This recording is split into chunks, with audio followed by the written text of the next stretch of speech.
মরিয়ম ফুল সম্পর্কে আশা করি অনেকেই জানেন। অত্যন্ত দুর্লভ এই ফুলের উপকারিতা নিয়েই আজকে কিছু কথা বলবো। শতাব্দী পর শতাব্দী ধরে এর ব্যবহার হয়ে আসছে আমাদের দৈনন্দিন জীবনের অনেক গুরুত্বপূর্ণ ক্ষেত্রে। এই ফুলকে হজরত ঈসা আলাইহিসসালামের মায়ের নাম অনুসারে মরিয়ম ফুল বা মরিয়ম বুটি এবং মহানবী সাল্লাল্লাহু আলাইহি সাল্লামের কন্যা ফাতেমার নাম অনুসারে ফাতেমার হাত বা হ্যান্ড অফ ফাতেমা এবং এর বৈশিষ্ট্য অনুসারে পুনরুত্থান উদ্ভিদও বলা হয়। কারণ এই ফুল দেখতে খটখটে শুকনো ও মরা মনে হয়, কিন্তু কিছুক্ষণ পানিতে ভিজিয়ে রাখলে তরতর করে পাপড়ি মেলতে শুরু করে। অল্প সময়ের মধ্যেই ফুটন্ত ফুলের মতো তাজা আর প্রস্ফুটিত হয়ে ওঠে। এ এক আশ্চর্য ফুল। অধিকাংশ নারী হজে গিয়ে এই মরিয়ম ফুল নিয়ে আসেন অথবা অন্যকে দিয়ে আনান। এটি সাহারার আরবীয় মরুভূমি সহ মধ্যপ্রাচ্যে ব্যাপকভাবে পাওয়া যায়।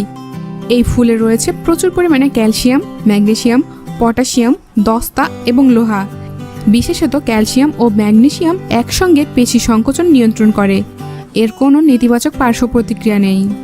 এখন আপনার মনে প্রশ্ন জাগতেই পারে, এই ফুলটি কী কাজ করে? প্রসবকালীন সময়ে এই ফুল বিশেষ প্রক্রিয়ায় ব্যবহার করতে হয়।